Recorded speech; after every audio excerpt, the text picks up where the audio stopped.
Welcome to you all. Thank you so much for joining us for this Christmas celebration. Welcome to those of you who are worshiping on site. Welcome to those of you who are worshiping online. Welcome to family and friends visiting with St. Gregory's parishioners. Welcome to you who are new to our community. Welcome to old friends who have returned. On behalf of the vestry and all lay leaders and the whole parish, we are grateful that you have made us part of your Christmas celebration. Thank you also to Abby and Matthew and Olivia for their great rendition of the gospel story. Let's give them a hand.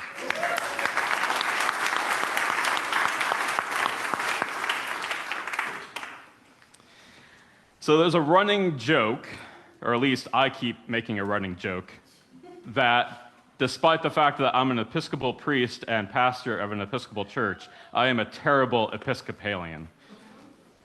The latest example of this is on the first Sunday of Advent, the start of our journey that brought us here to Christmas, when good Episcopalians are supposed to eschew any pre-Christmas celebration of Christmas. It's Advent. We need to do Advent first and then Christmas. On the very first Sunday of Advent this year, I took my husband, Raph, to see Mariah Carey's Christmas concert at the United Center. And I have to tell you, well, this was a birthday gift, and very generous of me to do so, if I do say so myself. It was also a terrible sacrifice for me, because if any of you know Mariah Carey and why she might make a lot of money having a Christmas concert, you know the song, right? All I Want for Christmas Is You, that's hers. I loathe that song. And I was expecting the whole evening to be nothing but that. But it wasn't, surprisingly.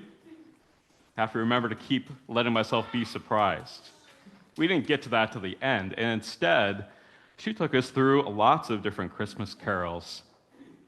And there was a point when she was singing Hark the Herald Angels Sing, when she got that entire stadium, the entire United Center, singing Hark the Herald Angels Sing, singing Joyful All Ye Nations Rise, join the triumph of the skies. Can you imagine that? Thousands upon thousands of people in that space singing about the birth of Jesus. And I know that within that crowd, there were many for whom it had been years since they've been to church. There are many who maybe have never been to a church, many singing that carol who don't even identify as Christian. And there's a cynical form of Christianity when having that experience of thousands of voices singing about the birth of Jesus, there's a cynical form of Christianity that would say, well, why aren't those people in church? How can they find themselves singing with Mariah Carey and not sing with us on Christmas at a place like this? And I've got two answers to that. One, because it's Mariah freaking Carey. Come on. And when she sings Christ is born in Bethlehem, you may not think it happened, but you sure do believe it. But the second answer, why aren't those people in church? I know too well. Because when we're not doing Christmas, when we're not having a night like tonight, church often kind of stinks. It's boring, often. It focuses on things that aren't that important. It's about rituals and messages that have become tired and meaningless, if not outright harmful and hateful. Even worse, the good news of Jesus that we're supposed to be about has really started to sound not like good news at all. Instead, it sounds more like We Christians saying that we're right and everyone else is wrong. The good news instead has become about denying science and history and philosophy and all the endeavors of human knowledge as enemies of true faith. It's become about telling people who they can love, who they can't love, and what women can do with their bodies.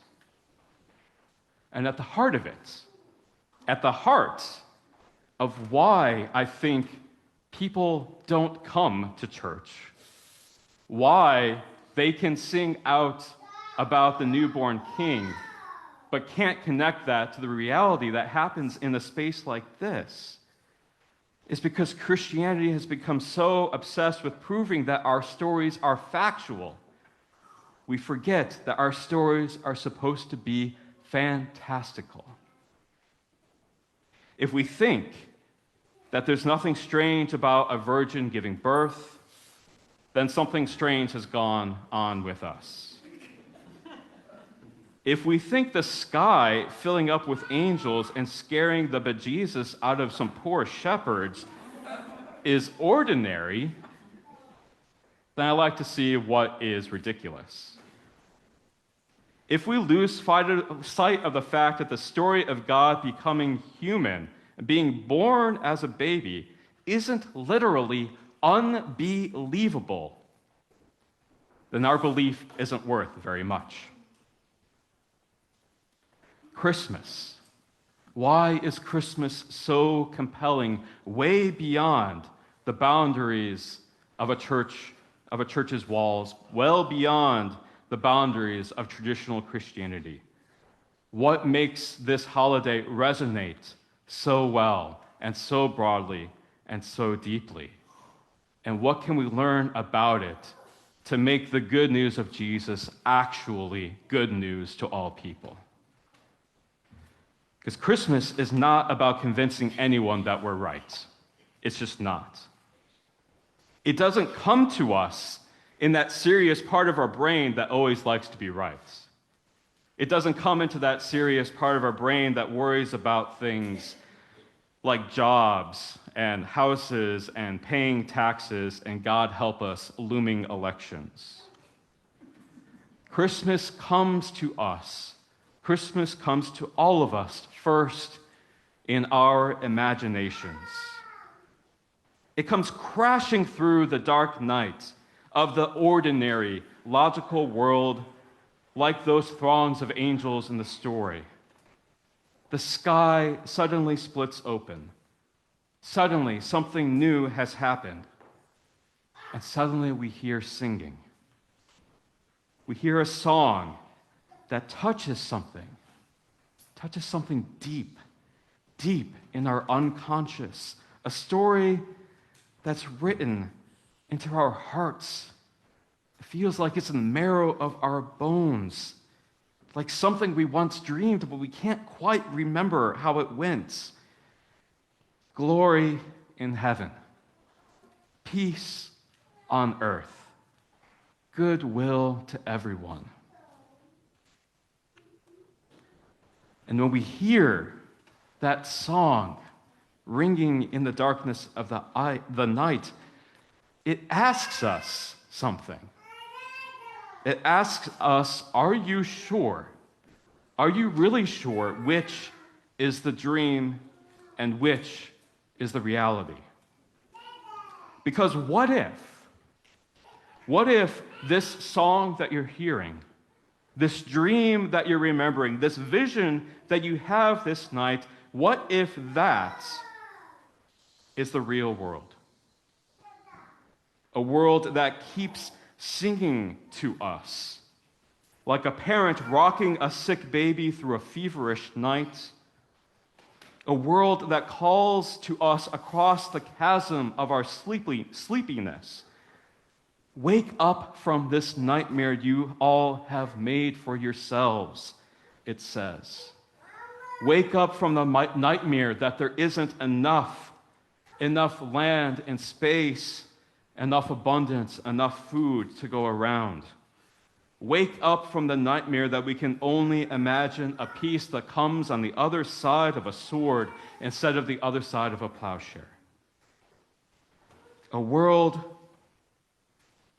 that has kept singing to us, and finally, when it realizes we can't wake up from the nightmare, says, I'm coming in after you.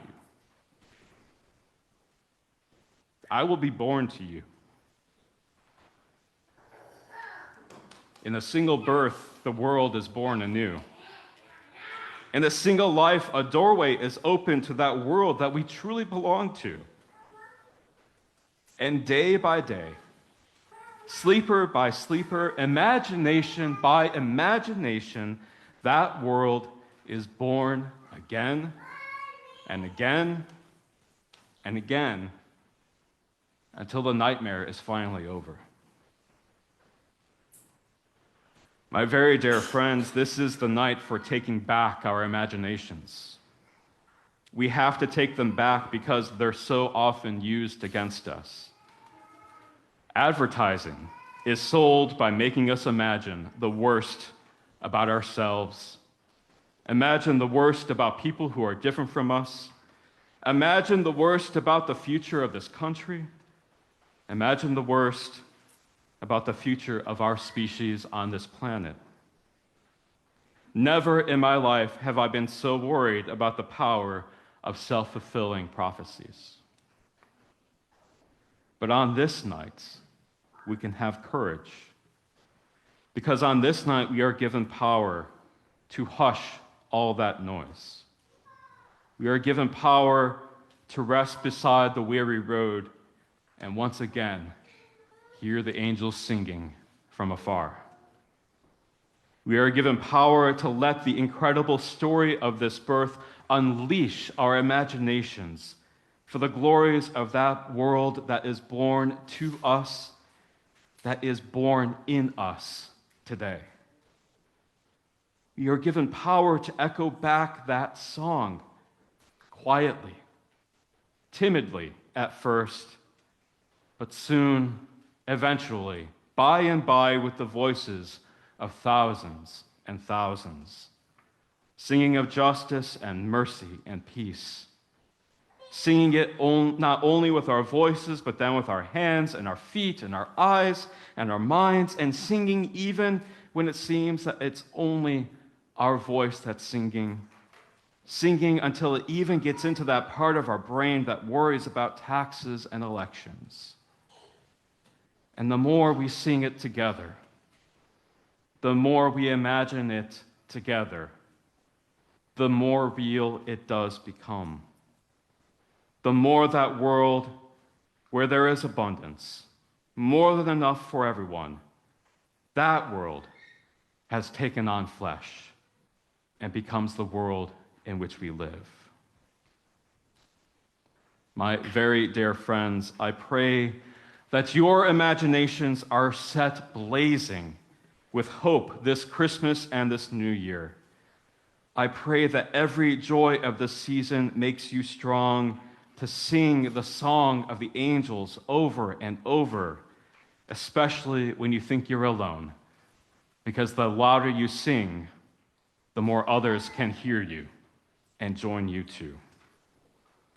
I pray that you and everyone you love eat and play and sing and give together with all the merriment you can muster this Christmas, because nothing is a greater piety in this season than that. Merry Christmas.